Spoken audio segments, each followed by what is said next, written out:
মানুষ যা পরিকল্পনা করে তার থেকে অনেক কিছু মানুষের কিন্তু পরিকল্পনার বাহিরেও থাকে।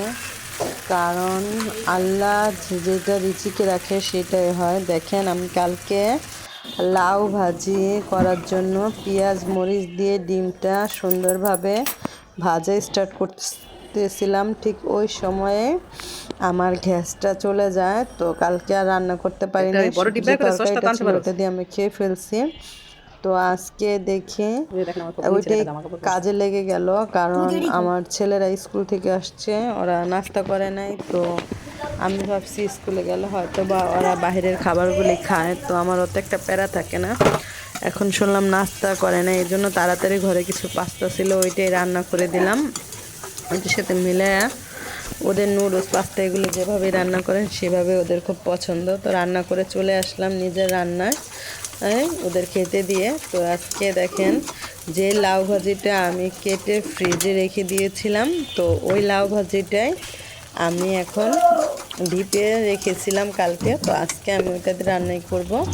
তো এই যে দেখেন, আমি এখন পেঁয়াজ মরিচ সুন্দরভাবে ভেজে ওটার সাথে ডিম ভেজে, তারপরে এই যে দেখেন বরফে মাখা যে লাউটা এত তাজা ছিল, কিন্তু গ্যাসের কারণে আমি ওদিন রান্নাও করতে পারিনি। আসলে ওদিন আমার রিজিকে ছিল না, তো তরকারিও বেশি ছিল।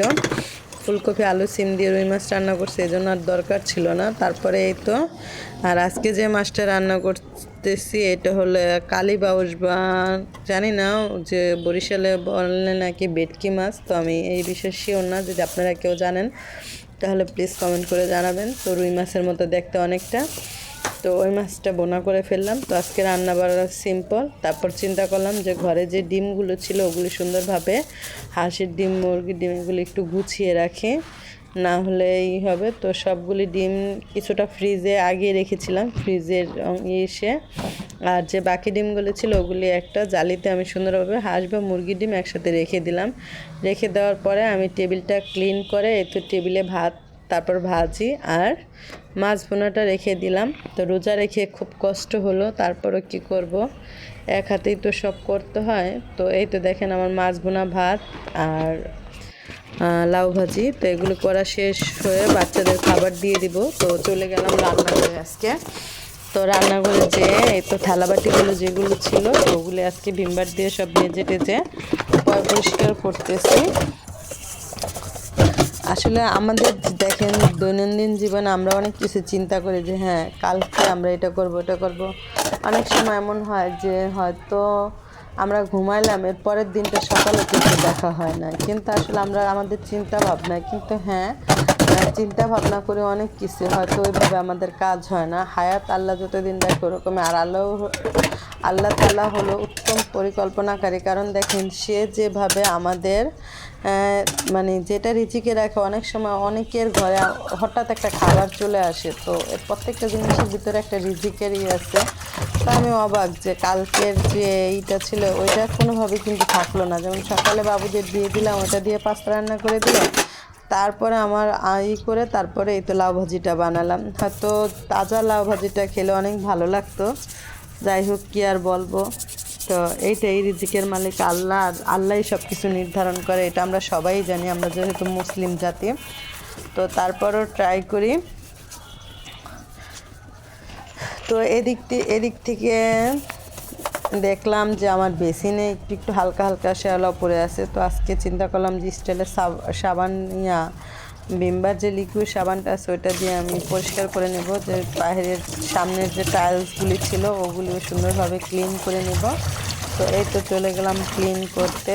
দেন এই তো যেখানে শ্যাওলা ছিল কোনা কাঞ্চি যা পরিষ্কার করার সবগুলি মোটামুটি গুছিয়ে নিতেছি, কারণ গোছানোটা আমার দরকার। আর এই আমার কাঁচের গ্লাসগুলি ছিল এগুলিও সুন্দরভাবে মেজে নিলাম, মেজে এগুলিও সুন্দরভাবে ধুয়ে নেব। তো ধুয়ে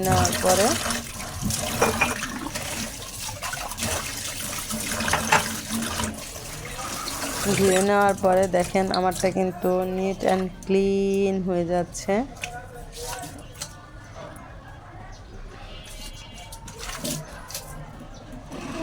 দেন এই তো পুরোপুরি ক্লিন করার পরে আমি আশেপাশে যে স্কিনের যে টাইলসগুলি ছিল পুরোটাই আজকে ক্লিন করে নিলাম, ঠিক আছে। কারণ রেগুলার তো ধরা হয় না, কারণ বাবুগুলো নিয়ে পারি না, ঠিক আছে। তো আজকে ট্রাই করতেছি যে না, আজকে আর এক এক দিন এক একভাবে কাজগুলি ভাগ করে নিতে হয়। এভাবে শীতের আগে অনেক কাজই থাকে, তো মোটামুটি সব কাজগুলি করা, এখন শুধু রান্নাঘর ধোয়াটা বাকি। কম্বল টম্বল এগুলো ছিল, এগুলো সব ধুয়ে ফেলছি বাসায় যে আন্টি হেল্প করে ওনাকে দিয়ে। তারপরে সন্ধ্যার দিকে দেখি আম্মু আমাদের জন্য খাতা পরে নিয়ে আসছে আর টিকা নিয়ে আসছে। আপনাদের অঞ্চলে এই পরীকে কী বলে প্লিজ কমেন্ট করে জানাবেন, যারা যারা আমার ভিডিওটা দেখতেছেন। তো এই তো জিহান জিসান আমরা সবাই খাচ্ছি। দেখেন আমার ছোট ছেলে এই যে কিভাবে পরিষ্কার করব বলেন, এই যে কি ফেলে দিল। এই তো আজকে এই পর্যন্ত, আম্মু নাস্তা নিয়ে আসলো, খেলাম দিলাম। যাই হোক, আজকে এই পর্যন্ত। তো সবাই প্লিজ ভালো থাকবেন, সুস্থ থাকবেন, দেন আমাদের জন্য দোয়া করবেন।